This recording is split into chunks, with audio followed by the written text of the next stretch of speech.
Hello welcome to Politicos. దేశంలో సాయుధ ముష్కరుల దాడి ఏదైతే ఉందో అది ఒక బ్లాక్ డేగా మిగిలిపోతుందనే చెప్పాలి. దీనికి సంబంధించి దేశం కూడా కొంత రగిలిపోతున్నటువంటి పరిస్థితులు కనిపిస్తుంది. ఇక దీనికి సంబంధించి మనతో మాట్లాడడానికి ప్రకాష్ గారు ఉన్నారు. వారితో మాట్లాడే ప్రయత్నం చేద్దాం. అండ్ బీజేపీ సీనియర్ నాయకులుగా కూడా పనిచేస్తున్న నేపథ్యంలో వారితో చర్చించేటువంటి ప్రయత్నం చేద్దాం. నమస్తే సార్. నమస్తే. ఏదైతే ఈ ముష్కర సాయుధులు దాడి చేసి జమ్మూ కాశ్మీర్లో 27 మంది వరకు కూడా చనిపోయిన పరిస్థితి, ఎట్లా ఈ దాడిని ఎట్లా తీసుకోవాలి సార్? ఎట్లా తీసుకోవాలంటే దాడి భారతదేశం మీద, భారత ప్రజల మీద, ముఖ్యంగా హిందూ సమాజం మీద జరిగిన దాడి. అది బయటకు చెప్పడానికి మిగతా ప్రతిపక్ష పార్టీలు, కాంగ్రెస్ పార్టీ కూడా ఇది సెక్యులర్ భావజాలంతో ఉంటుంది, లేదా తీవ్రవాదానికి మతం లేదు, ఇవన్నీ కూడా అంబకు మాటలు. నాదులు కాదు.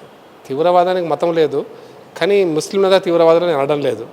కానీ తీవ్రవాదులు అందరూ ముస్లిమ్స్ అయి ఉన్నారు. ఇప్పుడు వారు నిన్న మాట్లాడినటువంటి మాటలు, నిన్న సాయుధ తీవ్రవాదులు చేసినటువంటి మాటలు, చెప్పిన మాటలు, వాళ్ళు చేస్తున్నటువంటి పని సందర్భంగా అన్న మాటలు భారతదేశం మొత్తం విన్నది. ఈరోజు హిందువులను గుర్తించి చంపినారని, అది మరి ఇంకా తీవ్రవాదం లేదు, తీవ్రవాదానికి మతం లేదని మాట్లాడేటువంటి మాటలన్నీ కూడా దానికి వ్యర్థ మాటలనే ఉద్దేశం. అది ఈ సంఘటన ఒక దురదృష్టకరమైన సంఘటన. మొదటిసారిగా కాశ్మీర్లో 370 రద్దయిన తర్వాత, బాగా ఈ మధ్యకాలంలో ఈ 3 దశాబ్దాల తర్వాత అక్కడ పెరిగినటువంటి ఆర్థిక వనరుల కోసం జరిగినటువంటి టూరిజం కావచ్చు, పరిశ్రమలు రావడం కావచ్చు, ఇంకా మిగతా ట్రైన్ రోడ్స్, ముఖ్యంగా ట్రాన్స్పోర్టేషన్ సిస్టమ్ డెవలప్ కావడం, రైల్వే సిస్టమ్ డెవలప్ కావడం, టెలికామ్స్ అంటే కమ్యూనికేషన్ సిస్టమ్ డెవలప్ కావడం, ఇవన్నీ ద్వారా అక్కడ రాబోయే రోజులలో ప్రజలు ఇంకా తీవ్రవాదం వైపు రారేమో అని, లేదా కాశ్మీర్ పూర్తిగా నిన్న అందుకోసమే ఒక పార్లమెంట్ సభ్యుడు అన్న మాట ఉంది, it is not issue of Hindu Muslim, it is a culture tourism issue కాదు, it is a cultural invasion అన్నాడు. అంటే ఒక రకంగా సాంస్కృతికమైనటువంటి అంటే చొరబాటు జరుగుతుంది అనేటువంటి మాటను ఉపయోగించాడు. దీని అర్థం కాశ్మీర్ను ఇంకా కూడా ప్రత్యేకమైనటువంటి పరిస్థితిలో ఉంచాలని, ఆర్టికల్ 370 కంటే ముందున్న పరిస్థితిని, రద్దు కంటే ముందున్న పరిస్థితిని ఉంచాలనే ప్రయత్నం కొంతమంది చేస్తున్నారు. దాంట్లో భాగం కూడా అయి ఉండొచ్చు. ఇది పాకిస్తానీ ప్రేరితమైనప్పటికీ కూడా వాళ్ళందరూ పాకిస్తాన్ వాళ్ళనేది కూడా ఇప్పుడు మనం చెప్పలేం. అందుకోసం సాయుధ ఇన్వెస్టిగేషన్ జరగాలి, దర్యాప్తు జరగాలి. ఆ దర్యాప్తు అయిన తర్వాత వైఫల్యం, భద్రతా లోపం ఉందా, ఆర్మీ ఇంకేమన్నా ఇంకా ఎఫిషియెంట్ డిసిషన్ తీసుకోవాల్సిందేనా, లేదా పాకిస్తాన్ ఈ విధంగా చేస్తున్నటువంటి పరిస్థితి ఎంతవరకు పాకిస్తాన్ ఇన్వాల్వ్మెంట్ ఉంది, ఇవన్నీ కూడా ఇంత తొందరగా సోషల్ మీడియాలో ఉత్సాహంతో చేస్తున్నటువంటి ప్రకటనలు మనం పట్టించుకోవాల్సిన అవసరం లేదు. ఇంకా దర్యాప్తు జరగాలి, లోతైన దర్యాప్తు చేస్తుంది. ఎన్ఐఏ కూడా చేస్తుంది, ఐబీ కూడా చేస్తుంది, మిగతా మన డిపార్ట్మెంట్స్ అన్నీ కూడా చేస్తాయి. ఆ తర్వాత నిజాలు బయటకు వస్తే ప్రభుత్వం ప్రకటించేంత వరకు మనం సంయమనం పాటిస్తే మంచిదని అభిప్రాయం. అంటే ఇప్పుడు ఈ ఏదైతే దాడి ఉందో మతపరమైన దాడి అని కూడా కొంతమంది అంటూ ఉన్నారు. అంటే హిందూ మతాన్ని సహించలేకనే ఇదంతా చేస్తున్నారు కాశ్మీర్లో అని చెప్పేసి అంటారు. ఎట్లా దీన్ని ఏమంటారు సార్? హిందూ మతం మీదనే దాడి. అందుకోసం చెప్పాను, కల్చరల్ ఇన్వేజన్ అనే పదం ఉపయోగించినప్పుడు హిందువులందరూ కూడా కాశ్మీర్కి వచ్చి అక్కడ కాశ్మీర్లో అందాలను ఆస్వాదించడమే కాదు, కాశ్మీర్ యొక్క డెమోగ్రఫీని మార్చడం కోసం ప్రయత్నం చేస్తున్నారు. 91 కంటే ముందు అయితే జినోసైడ్ కాశ్మీర్ పండిట్ల మీద జరిగిందో, ఇప్పుడు పండిట్లు రాకపోయినా కూడా కాశ్మీర్లో వచ్చి కొంతమంది సెటిల్ అయ్యే అవకాశం కూడా ఉంది హిందువులు. కాబట్టి ఏదో రకం కొంతమంది హిందువులను దొరకబట్టి చంపితే హిందువులు ఎవరు రాకుండా ఉంటారు. దాంతో ఇక్కడ మళ్ళీ ముస్లింలు మాత్రమే మెజారిటీ ఉండే ప్రయత్నం జరగాలనేటువంటిది. అది కాశ్మీర్లో ఉన్నటువంటి కాశ్మీర్ వేరుపాటువాద సంస్థలు కూడా ఈ పని చేసి ఉండొచ్చు, వాళ్ళ ప్రేరేపితం అయి ఉండొచ్చు కూడా. అంటే కాశ్మీర్లో ఉన్నటువంటి మాలిక్, అనూర్ మాలిక్ వాళ్ళు ఉన్నారు కదా, వాళ్ళందరూ కూడా వాళ్ళ దీంతో కూడా అయ్యి ఉండొచ్చు కూడా, తెలియదు మనకి ఇప్పుడే. కాబట్టి ఇది టూ ఎర్లీ మనం తొందరపాటు అట్లా కామెంట్ చేయటం. కానీ బట్ ఇది ఖచ్చితంగా పాకిస్తాన్ ప్రేరితమా, లేకపోతే భారతదేశంలో ఉన్నటువంటి ఇంకేమన్నా కాశ్మీర్ వేరుపాటువాద సంస్థలు నడిపిస్తున్నటువంటి కార్యక్రమాల ఇంకా మనం ఇన్వెస్టిగేట్ చేయాలి. దానికి ప్రభుత్వం నుంచి దర్యాప్తు జరుగుతుందో అయినాక బయటకు వస్తుంది. బట్ ఒక్కటి మాత్రం ఖచ్చితంగా ఏంటంటే ఈ దాడి ఖచ్చితంగా హిందువులను సెలెక్ట్ చేసి చంపినటువంటి పరిస్థితి ఉంది. కాబట్టి ఖచ్చితంగా కాశ్మీర్ వ్యాలీ కోసం, కాశ్మీర్ కోసమే జరుగుతున్నటువంటి దాడిగా నేను భావిస్తాను. అంటే నేను ఇంకొక పదం దీన్ని యాడ్ చేయడం కోసం ఉపయోగిస్తా. భారతదేశానికి జమ్మూ కాశ్మీర్ ఒక్కటే బార్డర్ లేదు పాకిస్తాన్కి. పంజాబ్ ఉంది, హర్యానా, మన రాజస్థాన్ ఉంది, గుజరాత్ కూడా బార్డర్ ఉంది పాకిస్తాన్తో. గుజరాత్లో లేని సమస్య, రాజస్థాన్లో, గుజరాత్లో రన్ ఆఫ్ కచ్ వాళ్ళకి చాలా ఈజీగా రావడానికి స్కోప్ ఉంది, పంజాబ్ కంటే ఎక్కువ. మన జమ్మూ కాశ్మీర్ అడవుల్లో రావాలి, అక్కడైతే రన్ ఆఫ్ కచ్ అయితే ఈజీ నడుచుకుంటూ రావచ్చు. రాజస్థాన్ ఎడారిలో అయితే తుఫాన్లు వచ్చినప్పుడు ఎక్కి రావచ్చు, దిగి రావచ్చు కంచె నుంచి, అంత ఈజీగా రాగలిగే స్కోప్ ఉంది. పంజాబ్ అయితే నడుచుకుంటూ రావచ్చు, పొలాలే ఉన్నాయి. ఇటువంటి ప్రాంతాల్లో లేనటువంటి ఇన్ఫిల్ట్రేషన్ జమ్మూ కాశ్మీర్లోనే ఎందుకు వస్తున్నారు తీవ్రవాదులు అంటే అది జమ్మూ కాశ్మీర్ గురించి మాత్రమే అనుకోవాలి తప్పిస్తే ఇంకోటి కాదు. ఇంకోటి జమ్మూ కాశ్మీర్లో కూడా వాళ్ళకు ఆ తీవ్రవాదులకు షెల్టర్ ఇచ్చేవాళ్ళు, తీవ్రవాదులను రక్షించేవాళ్ళు, తీవ్రవాదులకు సహకరించే వాళ్ళు ఉన్నారు కాబట్టి జమ్మూ కాశ్మీర్కి వస్తున్నారు. కాబట్టి ముందు జమ్మూ కాశ్మీర్ ప్రజలు, జమ్మూ కాశ్మీర్ ఉన్న ముస్లిమ్స్ ఈరోజు ఆలోచించుకోవాలి. పాకిస్తాన్ తీవ్రవాదానికి, పాకిస్తాన్ చేసే తీవ్రవాదులకు మద్దతు ఇవ్వాలన్నా ఇవ్వద్దు అనేది.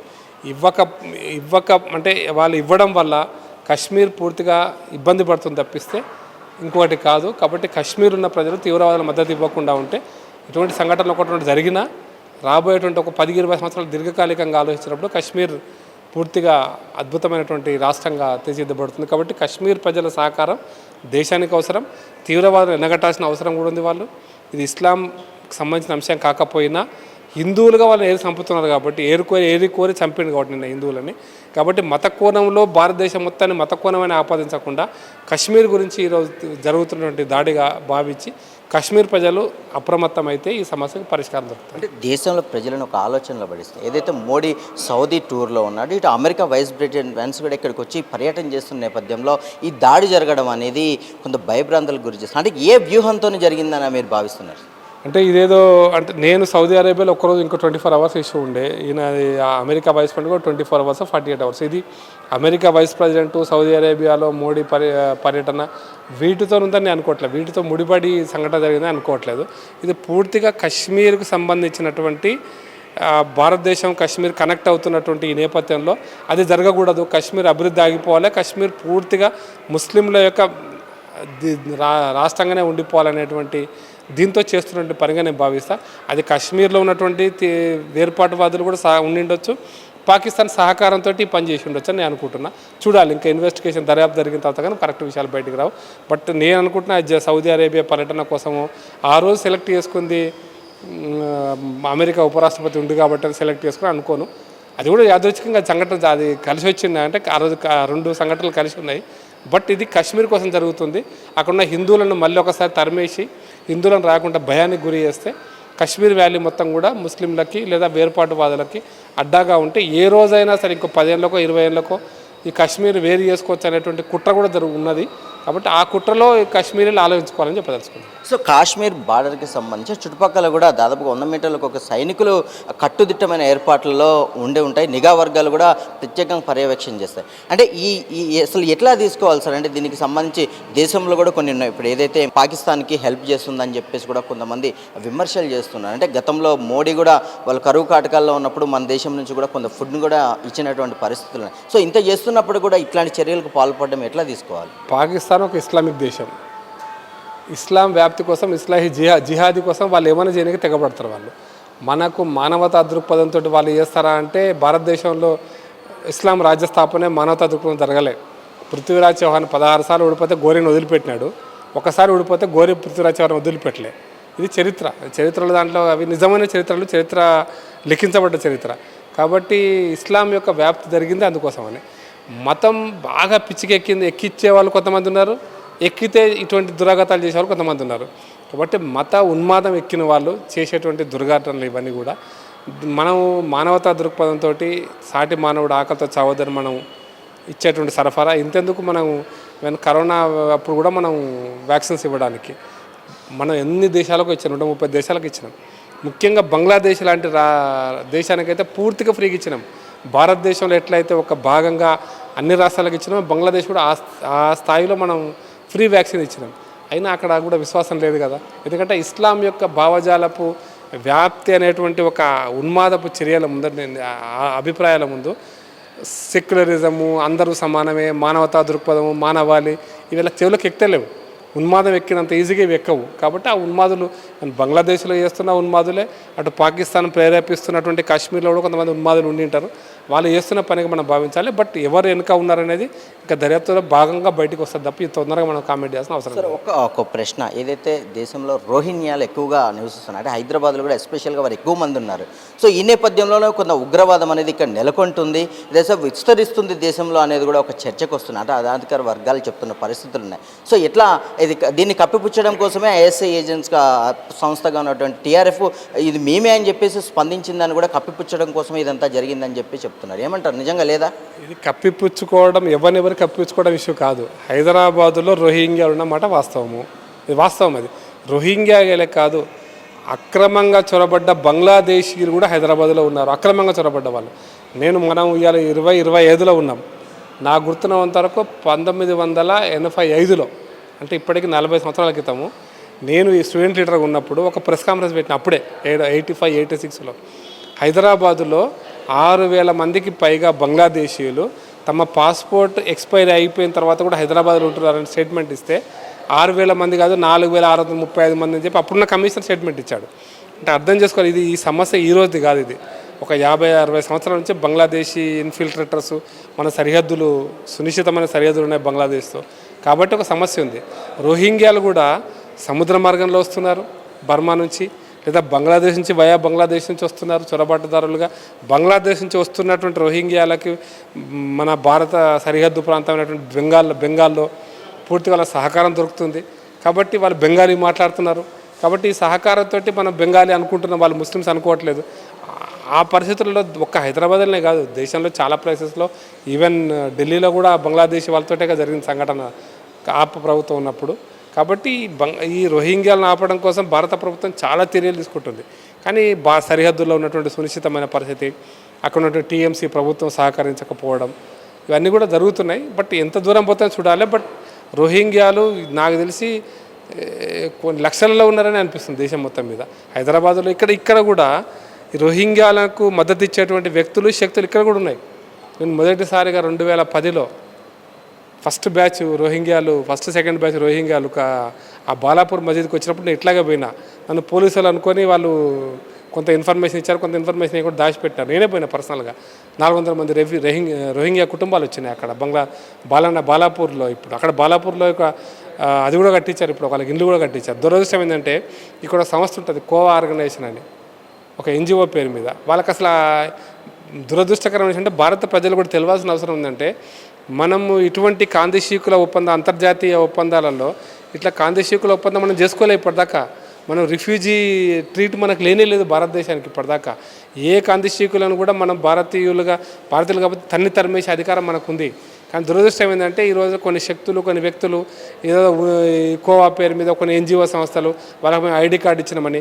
దురదృష్టం అంటే పోలీసు వ్యవస్థకు కూడా తెలియదు. ఇంకా మనం ఇంత అంతర్జాతీయమైనటువంటి ఏదో ఒప్పందాలలో ఈ కాందిశీకుల ఒప్పందం మనకు లేదు, మన ఒప్పందం సంతకం పెట్టలేదన్న విషయం మనం ఉన్నట్టు పోలీస్ డిపార్ట్మెంట్కు, రెవెన్యూ డిపార్ట్మెంట్ కూడా తెలియదు.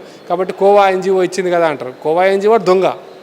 కోవా ఎన్జిఓ ఒక విదేశీ శక్తులతో కుమ్ముకైన వ్యక్తి, విదేశీ నిధులతోనే వాడు ఇటువంటి రోహింగ్యా లాంటి వ్యక్తులను ఇక్కడ సెటిల్ చేసే ప్రయత్నం చేస్తున్న వ్యక్తి. కాబట్టి ఈరోజు హైదరాబాద్లో రోహింగ్యాకు బర్త్ సర్టిఫికేట్ ఇస్తున్నారు. హైదరాబాద్ మున్సిపల్ కార్పొరేషన్ నిన్న కూడా పట్టుకున్నారు. ఒక రోహింగ్యాకు బర్త్ సర్టిఫికేట్ ఇస్తే నిజామాబాద్లో పట్టుకున్నారు. వాళ్ళకి పాస్పోర్ట్స్ వస్తున్నాయి, వాళ్ళకి రేషన్ వస్తుంది.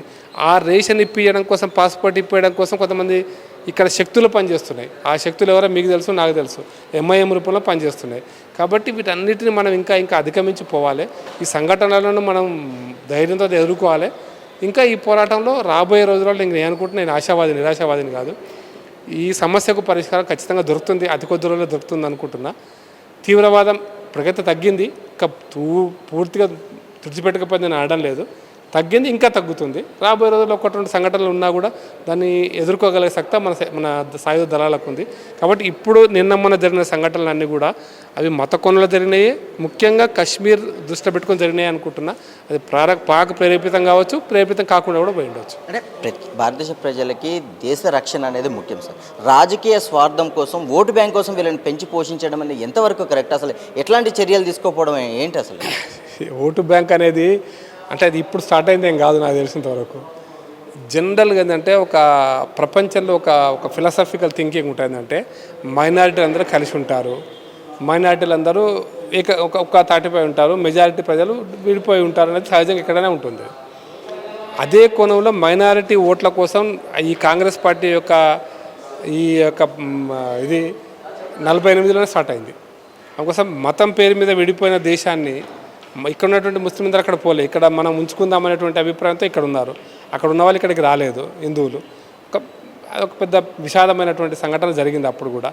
కాకపోతే ఏంటంటే ఇప్పటికి కూడా ఈ మైనారిటీ ఓట్ల పేరు మీద కాంగ్రెస్ పార్టీ మిగతా పార్టీలు చేస్తున్నాయి. దురదృష్టం, నిన్న కూడా తీవ్రవాదానికి మతం లేదంటారు. వాడు మతాన్ని పెట్టి పిట్టలు కాల్చినట్టు కాలుస్తుంటే తీవ్రవాదానికి మతం లేదంటారు. నేను అందుకోసం తీవ్రవాదానికి మతం లేదు కరెక్ట్ అనుకుంటే మరి ముస్లింలందరూ తీవ్రవాదందరూ ముస్లిమ్సే ఉన్నారు కదా, వాళ్ళ పేర్లే ఉంటున్నాయి కదా, మరి అది ఎట్లా కరెక్ట్ అవుతుంది? కాబట్టి ఇది ఒక రోజుతో జరిగిందా, లేకపోతే ముస్లిం అందరూ తీవ్రవాదాలు నేను అనడం లేదు. ఈ దేశంలో మారినటువంటి ముస్లిం చాలామంది ఉన్నారు, మతం మార్చుకున్నారు, వాళ్ళందరూ తీవ్రవాదాలు అనడం లేదు. కానీ తీవ్రవాదులందరూ ముస్లింలే కదా, వాళ్ళ జిహాదీ కార్యక్రమంలో మనం ఎందుకు భాగస్వామి కావాలా? అందుకోసమే ఈ భారతదేశంలో ముస్లింలు కూడా ఆలోచించాలి. ఇంకా తీవ్రవాదానికి ప్రత్యక్షంగా పరోక్షంగా తీవ్రవాదానికి మద్దతు ఇచ్చే పార్టీలకు మద్దతు ఇచ్చిన, తీవ్రవాదాన్ని ఉదాసీనంగా చూసే వాళ్ళకి మద్దతు ఇచ్చిన ఈ దేశం కొలాప్స్ అయితే వాళ్ళు కొలాప్స్ అవుతారు, మనం కొలాప్స్ అవుతాం, ఏం మిగలదు. అందుకోసమే దేశం భద్రంగా ఉండాలంటే తీవ్రవాదం ఉండొద్దు, దాంట్లో మతవాదం అసలే ఉండొద్దు, మత పేరు మీద జిహాదీ కార్యక్రమాలు అసలే జరగకూడదు. అది కనుక జరిగితే మెజారిటీ ప్రజలు ఒకటైరు అనుకోండి, ఏముంటుంది మళ్ళీ ఒక సివిల్ వార్లో ఎవరు గెలుస్తారంటే ఏమైతే చూస్తారు ఇంక పరిస్థితి. కాబట్టి అది రాకూడదనే కోరుకుంటున్నా, అట్లా జరగకూడదనే కోరుకుంటున్నా. రాజకీయాల రాబోయే రోజులలో ముస్లింలందరూ మారాలి, ఆలోచించి దీనికి సమస్యకు పరిష్కారం ముస్లిం సమాజం కూడా ఇంతే సీరియస్గా ఆలోచించాలి. ఎవరైతే ముస్లిం సమాజంలో తీవ్రవాదానికి ప్రత్యక్షంగా పరోక్షంగా మద్దతిస్తున్నటువంటి ఎంఐఎం లాంటి సంస్థలను ముస్లిం సమాజం దూరంగా పెట్టాలని నేను కోరుకుంటున్నా. అట్లా దూరంగా పెట్టిన రోజు ఖచ్చితంగా సమాజం బాగుపడుతుంది, ముందరకు పోతుంది. ఆ ఆశావాదంతో మనం పనిచేద్దాం. సార్, ఫైనల్గా చెప్పండి, మోదీకి చెప్పుకో నిన్ను విడిచిపెడుతున్నానని చెప్పేసి ఉగ్రవాది మాట్లాడడం, అదేవిధంగా పాక్ ఆర్మీ జనరల్ చీఫ్ కూడా కాశ్మీర్ని వదిలే ప్రసక్తే లేదని చెప్పేసి వార్నింగ్ ఇవ్వడాన్ని ఎట్లా తీసుకుంటారు? ఇప్పుడు బీజేపీ నెక్స్ట్ స్టాండ్ ఎట్లా ఉండబోతుంది? ఇప్పుడు ఇది కొత్త పదం ఏమో కాదు, ఇదన్నీ కూడా కశ్మీర్ విషయంలో పాకిస్తాన్ ఎప్పుడు ఇదే స్టాండ్తో ఉంది, కొత్త స్టాండ్ ఏం లేదు. దేశ నువ్వు ప్రధాని మంత్రికి పోయి చెప్పుకో అని చెప్పడం చిన్న విషయం కాదు. ఒక తీవ్రవాద మాట అన్నాడు, కానీ మీరు అన్నది నేను పాకిస్తాన్ సైనికాధికారి గురించి మాట్లాడుతున్నా. పాకిస్తాన్ ఎప్పుడు కూడా కశ్మీర్ అంతా మాదే అని వాళ్ళు క్లెయిమ్ చేస్తున్నారు, మొదటి నుంచి క్లెయిమ్ చేస్తున్నారు. అక్కడ ప్లెబిసైట్ నిర్వహించాలన్నారు, ఏదో 1947 నుంచి నడుస్తున్న కొట్లాట అనేది. కాబట్టి దాని గురించి పెద్ద ఇష్యూ ఆలోచించాల్సిన అవసరం లేదు. పాకిస్తాన్ ఇంకో రకంగా ఆలోచిస్తానని మనం అనుకోవాల్సిన అవసరం లేదు. అయితే నిన్న జరిగినటువంటి సంఘటనలో తీవ్రవాది ఎవరైతే ఉన్నారో మోడీకి చెప్పుకోప్ప అనేటువంటి తీవ్రవాది, అది కూడా చంపుతున్నప్పుడు అది హిందూ ముస్లిం దీంతోనే జరిగింది కదా. మోడీకి చెప్పుకో అని వదిలిపెట్టినాడు అంటే అది ఆ సమాచారం సమాజానికి ఇవ్వడం కోసమే. అందుకోసం అంటే ఇటువంటి పరిస్థితులను కూడా భారతీయ ముస్లింలు అర్థం చేసుకోవాలని చెప్పదలుచుకున్నా. ఇదే కనుక ఇంకా పెరిగిపోతే దాని జరిగే పరిణామాలలో ఎవరు నష్టపోతారు, ఎవరు లాభపడతారు అనేది కనుక వాళ్ళకి అర్థమైతే ముస్లిం సమాజం ఇటువంటి తీవ్రవాదులను సమర్థించదు, తీవ్రవాదులకు సహకరించకపోతే దేశం బాగుపడుతుంది. సహకరిస్తే దేశానికి పట్టేటువంటి పరిస్థితులలో ఫేస్ చేయడం ఇంకా వాళ్ళు సిద్ధంగా ఉండాలి, మనం సిద్ధంగా ఉండాలని చెప్పదలుచుకున్నాం. సో కేంద్ర ప్రభుత్వం ప్రతిచర్యలు ఉండబోతున్నాయా లేదా? అది ఇప్పుడే టూ ఎర్లీ. ప్రతిచర్యలు నిన్న ప్రకటించారు. ఒక రకంగా సర్జికల్ స్ట్రైక్స్ కంటే పెద్ద స్ట్రైక్ అది. ఈరోజు భారతదేశం పాకిస్తాన్తో ట్రేడ్ రిలేషన్స్, మనం అమెరికాతో వ్యాపార ఒప్పందాలు చేసుకుంటున్నాం, అటువంటిది పాకిస్తాన్తో మన వ్యాపార ఒప్పందాలు చేసుకోవడంలో ఇబ్బంది లేదు. పాకిస్తాన్కు విదేశీ కరెన్సీ కావాలి. పాకిస్తాన్కి అటుపక్క ఆఫ్ఘనిస్తాన్ ఒక దరిద్రపు దేశం, ఇటుపక్క చైనా, ఆ చైనాలో కూడా ఏముందో మనకు తెలుసు. ఆ కజకిస్తాన్ తుర్కమెనిస్తాన్ బార్డర్స్ కూడా కొంచెం దగ్గర ఉంటాయి, వాళ్ళలో కూడా ఏం లేదు అక్కడ కూడా. కాబట్టి పాకిస్తాన్కి ఏదైనా సహకారం జరగాలి, ఈవెన్ వ్యవసాయంలో కానీ తిండి గింజలు ఇంటికడ ముఖ్యంగా అవి వండాలంటేనే సింధు నది నుంచి పోయే నీళ్ళతోనే పంటలు పడతాయి. అది ఆగితే ఏమవుతుందో మీకు తెలుసు, it's more than surgical strike. దాంతోపాటు మనం విడ్రా చేసుకున్నాం మన ఫోర్సెస్ని, మన దీంట్లో ఉండేటువంటి దౌత్యపరమైన సిబ్బందిని. దాంతోపాటు మనం వాళ్ళ వీసాలు క్యాన్సిల్ చేసినాం. ఇట్లా చాలా ఇంకా చాలా ఉంటాయి. ఇవన్నిటిని కూడా ఇవి రాజకీయ ఎత్తుగడలో భాగమే. మనకు ఆవేశాలు ఉండొచ్చు, పాకిస్తాన్పై కొట్టేసేయాలి, నరికేసేయాలనే ఆవేశాలు ఉండొచ్చు, కానీ దానివల్ల ఇమ్మీడియట్గా ప్రయోజనాలు ఉండవు. దానికోసం జరిగేటువంటి ప్రయత్నం, తీవ్రవాదాన్ని రూపుమాపే ప్రయత్నం, అదొక రకంగా ఒక కోణంలో ఆలోచించాలి. ఇప్పుడు మనం ఆల్రెడీ యుద్ధం స్టార్ట్ చేసినాం పాకిస్తాన్ మీద, పరోక్ష యుద్ధం. అది పాకిస్తాన్ వాళ్ళు ఆలోచించుకొని ఇటువంటి దానికి వాళ్ళు ముందుకొస్తే, చర్చల కోసం ముందుకు వస్తే బాగుపడుతుంది, లేకపోతే వాళ్ళకే నష్టం. అది సర్జికల్ స్ట్రైక్స్ కంటే ఎక్కువ స్ట్రైక్. సర్జికల్ స్ట్రైక్లో ఒక 10 మందో 20 మంది 30 మంది సావచ్చు, కానీ రేపు పొద్దున వాళ్ళకు నీళ్లు లేకపోయినా, వాళ్ళ వ్యవసాయం సాగకపోయినా, భారతదేశం యొక్క వ్యాపారం నడవకపోయినా ఇంకా బికారిగాలు అవుతారు. అర్థం చేసుకోవాలని మాత్రం చెప్పారు. Please subscribe to the channel and download the Politicos app from the links in the description.